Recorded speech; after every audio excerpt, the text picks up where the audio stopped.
You know that the search for the Labour Party leader and our next Prime Minister is well and truly over. Friends, I give you Jeremy Corbyn.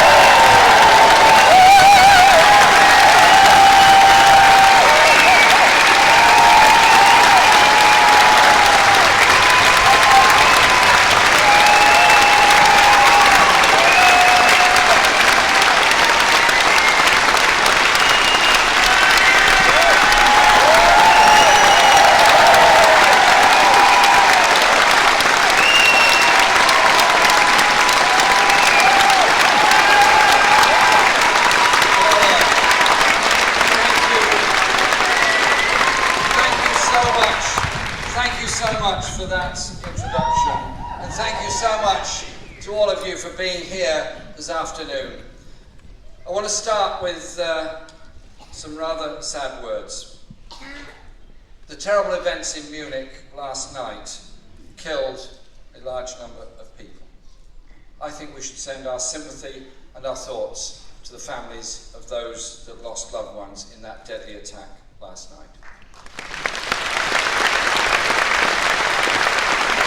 We should also praise the emergency services in Munich that responded so swiftly, so effectively and so quickly to help those people, as do emergency services all over the world. They are the people we need and we rely on at all times. We should also say quite simply that many of these attacks are designed to drive a wedge between communities. They did not succeed in London on 7/7 or in Nice, and they will not succeed in Munich. A year ago, thousands of people, citizens of Munich, lined the streets with flowers, food and drink to welcome Syrian refugees.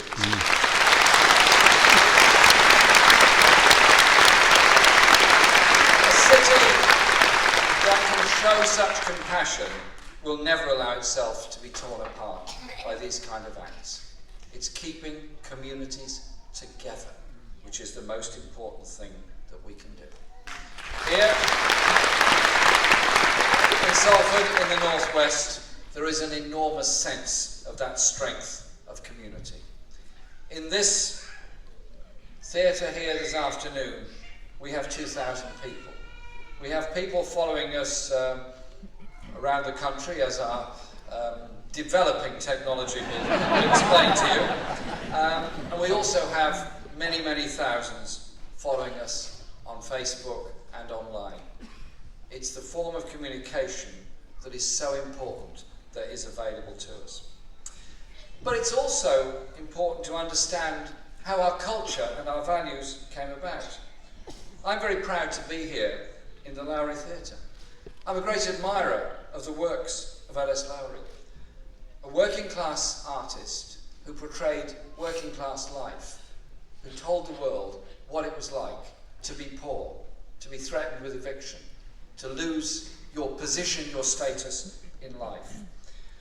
The rich tapestry of working class culture that is so often ignored by so-called highbrow culture within our society. So, Lowry painted it like he saw it. Lowry painted it like it was. Another great person, great citizen from Salford, Walter Greenwood, wrote Love on the Dole. His description of the way in which desperately poor families, their money taken away from them by the means test during the 1930s, pawned their valuables with the pawnbroker. They couldn't afford to redeem them a week later, so they then had to pay interest on the loan in the first place. Then a week later, they still couldn't afford to redeem their goods, so they repawned them with even more interests. So they discovered themselves paying interest upon interest upon interest. That was in the 1930s. Is that so different to the payday loan companies today, where people borrow from them in order to try and get through that week?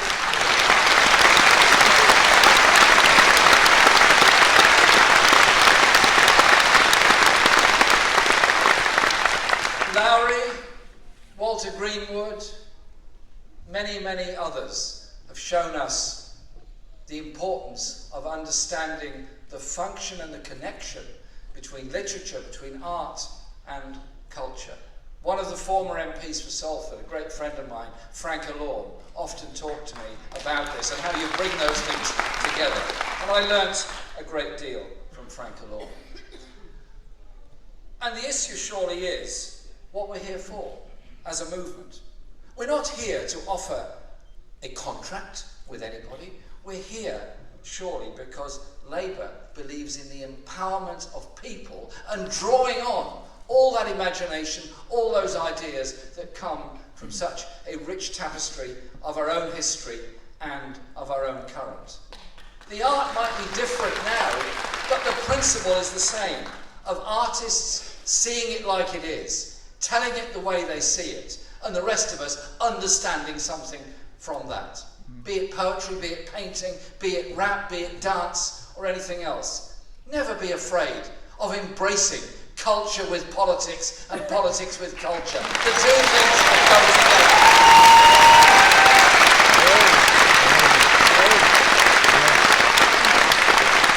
It's about unleashing the imagination and ideas that are there in so many people. And so many of those ideas and imagination are restricted or corralled by the poverty of circumstances and the lack of opportunity to develop them. Our Constitution says to create a society in which the power, wealth and opportunity are in the hands of the many, not the few. I absolutely believe that. That is what's so strong about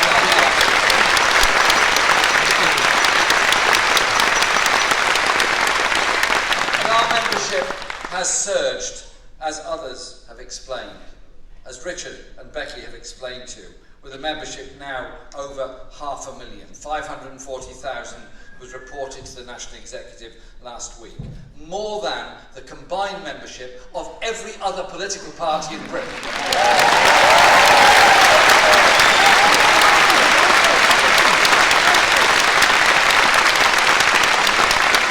And when I explained these figures to a meeting of socialist parties from all over Europe in Paris 2 weeks ago, they asked for a retranslation because they didn't believe the figures that I'd given, and I explained to them that it was absolutely true.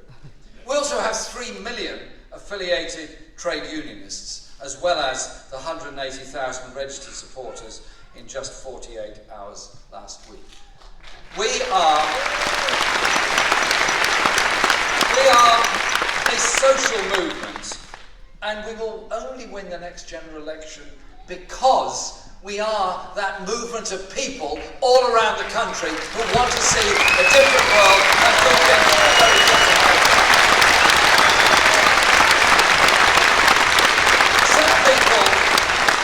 Some people who are very respected commentators, and I'm sure they understand these things extremely well, I'm sure far better than any of us do, say that that isn't how politics is done, and that it is solely what happens in Parliament that's important. Now, don't misunderstand me.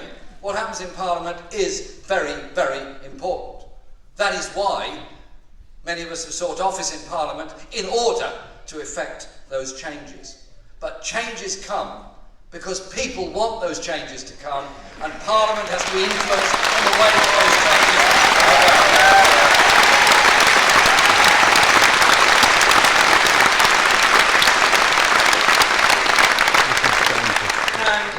We have to learn from the past.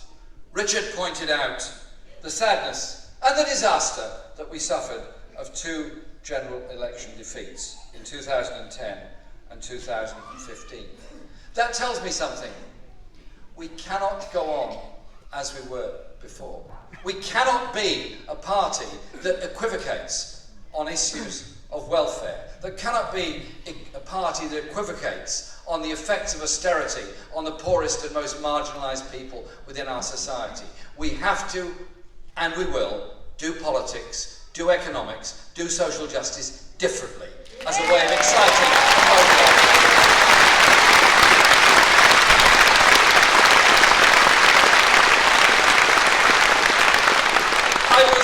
very proud to be elected to this position a year ago.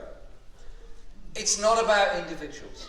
It's actually about the ideas, the thirst of a whole new agglomeration of people, young, old, all communities, all ideas coming together in order to achieve something better and different within our society. We have become a mass party and a mass organisation. That is something we can be very, very proud of. And electoral success is never a given. It's hard work.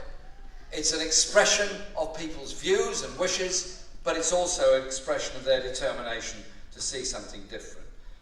I was very proud when we won the mayoral elections in Liverpool, when we won the mayoral election in London, despite the most disgusting, scurrilous campaign I've ever seen run by the Tory party against the Leave power.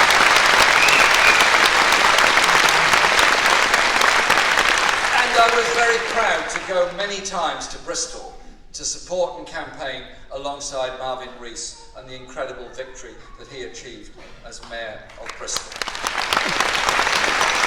And I'm absolutely delighted to welcome Paul Dennett here today, the elected Mayor of Salford. Paul, thank you for coming, and congratulations on your great victory. I'm going to tell you something now you won't have read in any of the papers, because none of them had any space to carry it whatsoever, because they're very, very busy with all the important news of the day. But I'll let you know, on Thursday night, which is only 36 hours ago, so the news should have got through by now, there was a by-election in the district of Thanet in North Kent, in Ramsgate. A by-election in which the Labour candidate, Penny Newman, took the seat from UKIP and won it for Labour.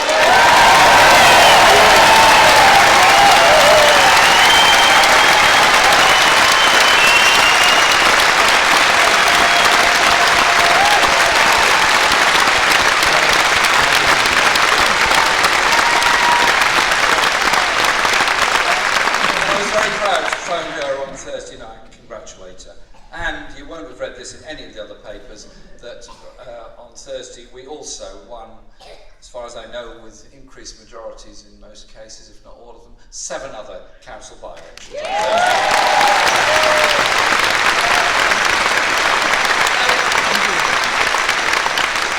I don't underestimate the mountain we have to climb to win a general election, which is why this leadership election is also about building the technology, the ideas, the campaigning skills, and the inclusive way we do things into a movement that can and will win a general election.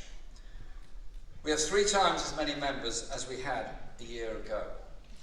In fact, we're all leaders. We're leaders in the community, leaders in the workplace, college, university, church, mosque, synagogue, gurdwara, or temple. We're all active and leaders within our community. And we're also all messengers for the ideas we want to put forward and the kind of society that we want to achieve. The media, the mass media, the Murdoch-owned media and others, they're not going to do it for us. It's up to us to reach out and do it.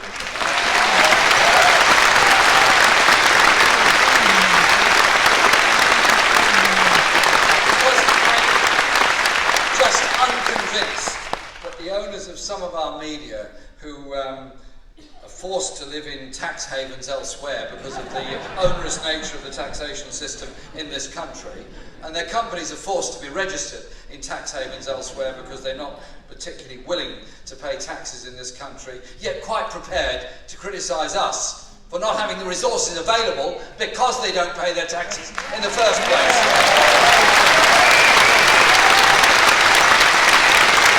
So we have to do it ourselves, because unity is what will achieve it. It's bringing together the members of our party, the members of our unions, and all the affiliates, councillors, MPs, MEPs, mayors, and others. It's bringing people together that will get this very strong message about the social justice that we're determined to achieve in this society. I want to say this. We have to be very disciplined about what we do. I make it clear today, as I've made it clear many, many times before. I don't do any personal abuse of anybody at any time, ever.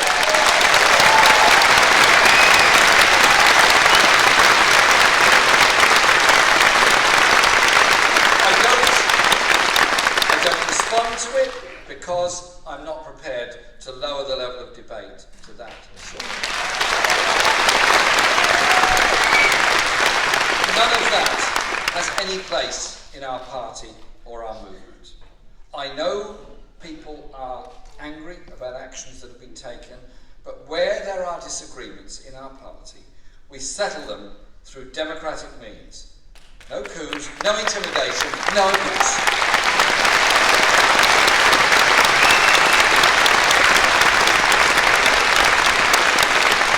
Whatever the results on the 24th of September, we're going to be a united movement to take on the Tories and take on the ideology that they're forcing on people of this country. And people who say that somehow or other the last 10 months has not been particularly successful, I just remind them it was the Labour movement coming together that forced them back on cutting working families' tax credits.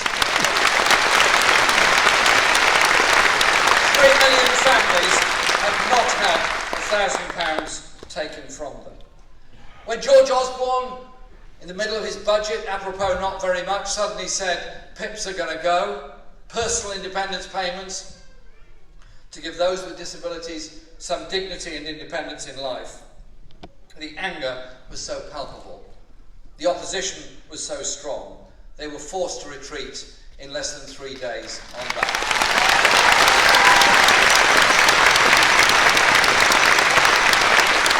And I just say to the new Chancellor of the Exchequer, Mr Hammond, don't you dare come back with an autumn statement that takes the PIPs away again. We are not having it. We will stand by those and stand by justice in our society.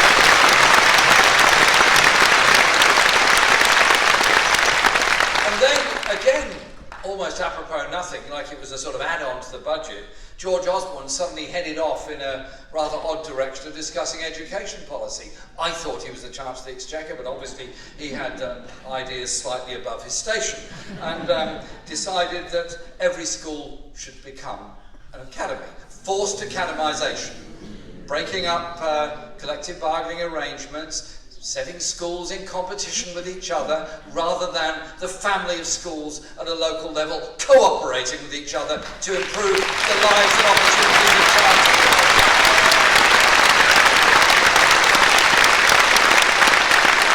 The teaching unions came out very quickly against it. We came out very quickly against it. An awful lot of people came out very quickly against it. Do you know what happened? They had to abandon the whole idea. Not very much. So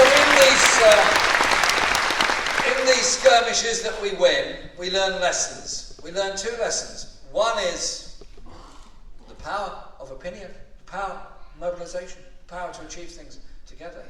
But we also learn how we can do things differently in the future. I don't want a primary school to see the primary school half a mile down the road as its competitor. I don't want to see a secondary school to say the other secondary school on the other side of town is its big rival. They can have rivalry at a football match if they want, that's fine. But I want there to be the family of education at the local level that supports every single student.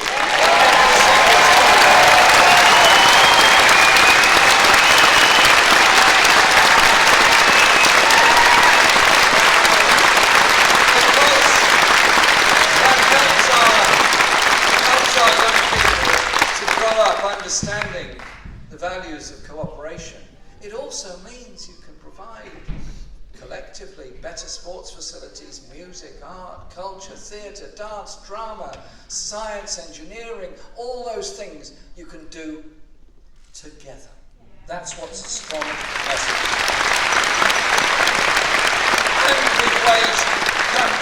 against student debt, and I'll come back to that in a moment, and against the rising tide of homelessness and destitution in this country.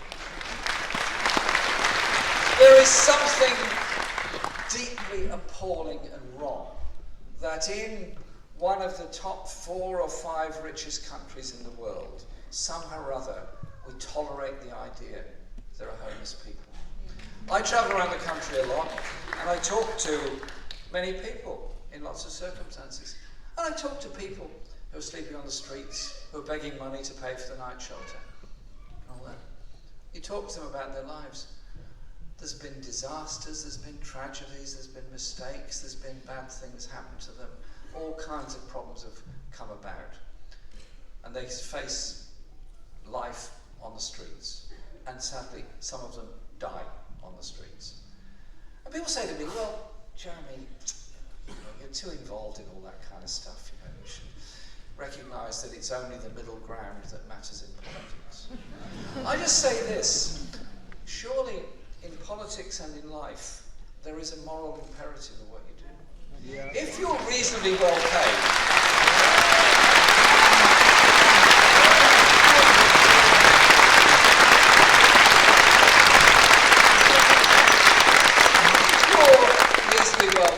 you've got a reasonable job, you've got somewhere nice to live, and life's kind of more or less okay. Are you really happy when you walk home and you walk past beggars and homeless people? Are you really happy knowing that somewhere else there's children living in grossly overcrowded, damp, unsafe accommodation? No, you're not. Humanity actually reaches out wanting to help each other. Why can't we translate that into the political agenda that we put forward?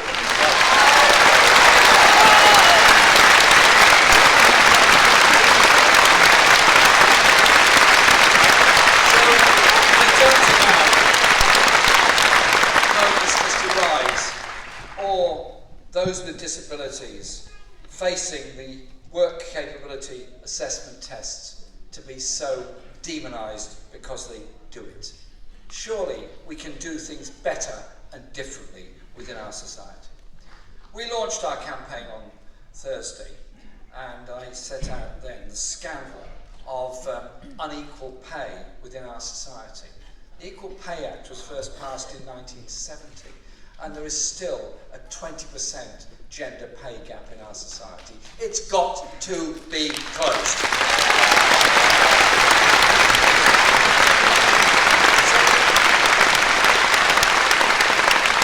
I was very pleased when John McDonnell, in dealing with the first budget he'd had to face as Shadow Chancellor, and his team, including Richard and Becky, set out the gender effects of the budget, set out the environmental effects of the budget, showed what is really happening in society because of the economic decisions being taken by that budget. So I want to say a big thank you to John McDonnell for changing the whole economic debate within our society.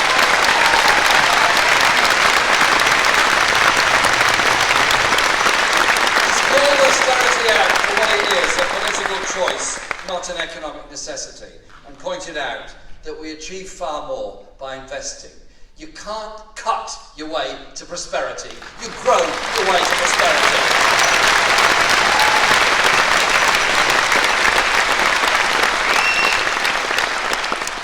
Now, 2 weeks ago on the steps of Downing Street, Theresa May stood there and expressed deep concern about the state of society.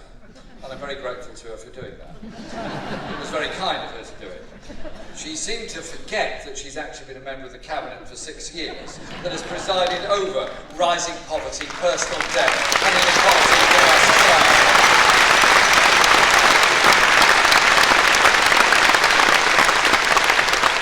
And then, as if to ensure that that interesting moment outside Downing Street would swiftly be consigned to the dustbin of history, she then introduced a higher education bill which will encourage yet more privatisation in education, saddle our students with deeper and deeper debt, higher and higher fees, and drive many from poor and working class communities away from the opportunities of university education. Angela Rayner called them out brilliantly on this in Parliament. Thanks, Angela, for what you said and what you do.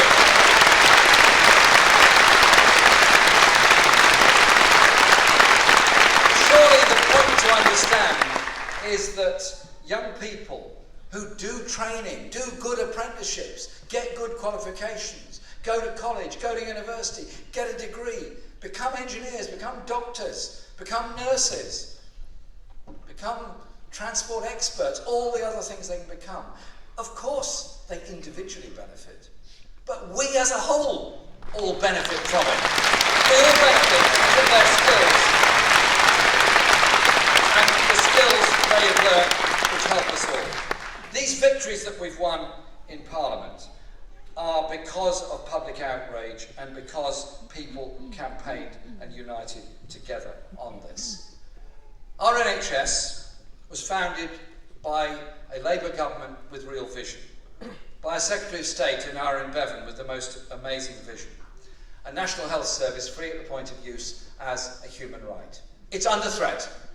It's under threat from the Health and Social Care Act, it's under threat from privatisation, it's under threat from underfunding, and it's under threat from the rationing of medicines by some of our local commissioning groups. It seriously is under threat. And I thank Diane Abbott for the great work that she's done on this and is doing on this.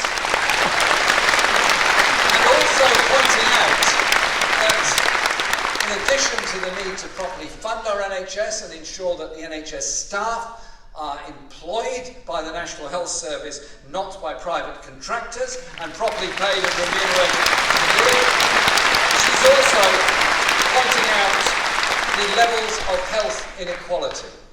Why is it you live longer if you live in the most wealthy parts of Cheshire than if you live in central Salford or central Manchester? Why is the same thing applied in Glasgow or in London or in Birmingham or anywhere else? With grotesque levels of health inequality, life expectancy, likelihood of getting serious conditions, cancer, heart conditions or anything else seem to be partly related to postcode and your wealth. Surely this is an issue we have to address. And I would like to see somebody with the compassionate heart of Diane Abbott as the Secretary of State, rather than somebody who only wants to privatise.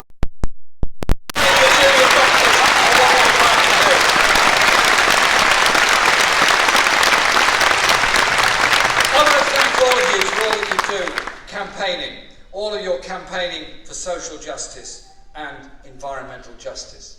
Because, as I've tried to set out in the few remarks I'm making today, what we do is about economic justice. It is about empowerment of people. It is about giving young people hope. It is about ensuring that older people are treated with respect and dignity and, if necessary, given the support that they want. But it's also about our attitude to the rest of the world. Our human rights issues, internationally as well as nationally. Our attitude towards the natural world and the environment, so that we recognise the sustainability arguments ought to be central to politics, not just an add-on to our politics.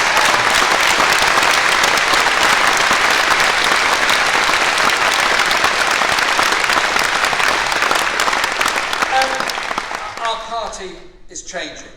Politics is changing, and it needed to change. You are that change. You are the ones that will change politics. And I want to make sure that people are empowered to do it. Because politics isn't about sending great individuals somewhere else to do great things and then come back and tell you how difficult it was not to do them.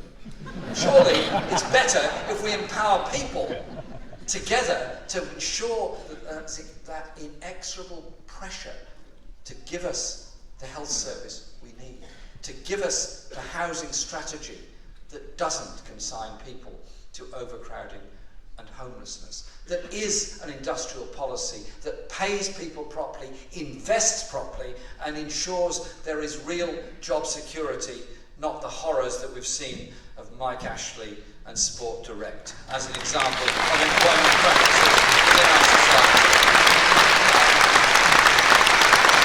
And so, our campaign is about tackling the 5 great ills in our society. The 5 great ills that we face in our society. Inequality, insecurity, prejudice, discrimination, and neglect. Surely our purpose, the whole reason we're here today, we come into politics, we activate ourselves in our communities, is because we want to build a society in which no one, but no one, is left behind. And no community is left behind for want of investment, for want of housing, for want of work. And it's a vision of how we do things. We can only do things and only achieve things when we do it together. That is our message, that is our slogan, that is our strength. Thank you so much for inviting me here today.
Thank you, and thank you to all the staff here at the Lowry Theatre today.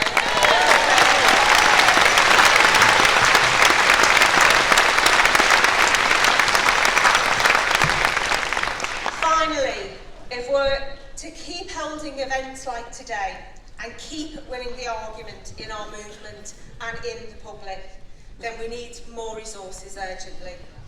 Please ensure that you donate generously to the stewards in the buckets as you leave. You can also donate at www.jeremyforlabour.com/donate. Thank you all for coming today. Thank you all for making our movement a better, more positive place to be, and have a safe journey home. Thank you.